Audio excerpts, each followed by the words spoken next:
In the quiet, early morning hours of June 10, 1912, a shadow fell over the small town of Villisca, Iowa. What happened that night would become one of America's most infamous and chilling unsolved mysteries, the Villisca Axe Murders. Let's delve into the facts of this haunting case. The Moore family was well known and respected in their community. Josiah Moore, his wife Sarah, and their 4 children, Herman, Catherine, Boyd, and Paul, were a picture of early 20th century life. On the evening of June 9th, the family attended the Children's Day service at their local Presbyterian church, which Sarah had helped organize. Afterwards, 2 young friends of the children, Lena and Ina Stillinger, were invited to spend the night. 8 people in total went to sleep in the Moore house at 508 East 2nd Street. None of them would see the morning. The next day, a concerned neighbor noticed the house was unusually still. When she finally got someone to unlock the door, a gruesome discovery was made. In the beds of the home lay the bodies of all 8 occupants, bludgeoned to death with an axe.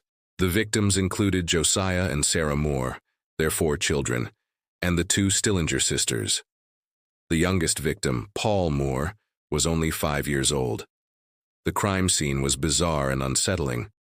The killer, or killers, had taken the time to cover the faces of each victim with bedclothes. They also covered all the mirrors and glass in the house with various cloths and garments. In the kitchen, investigators found a plate of uneaten food and a bowl of bloody water, suggesting the killer had washed their hands before leaving. The murder weapon, an axe belonging to Josiah Moore, was found propped against a wall in the downstairs guest bedroom where the Stillinger sisters were found.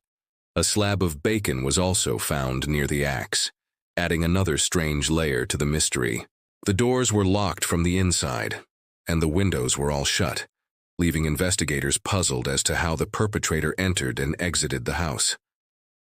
The investigation was immediately chaotic. The crime scene was quickly contaminated by hundreds of curious townspeople who walked through the house before it was properly secured. Despite numerous suspects and several grand jury investigations over the years, no one was ever convicted for the murders.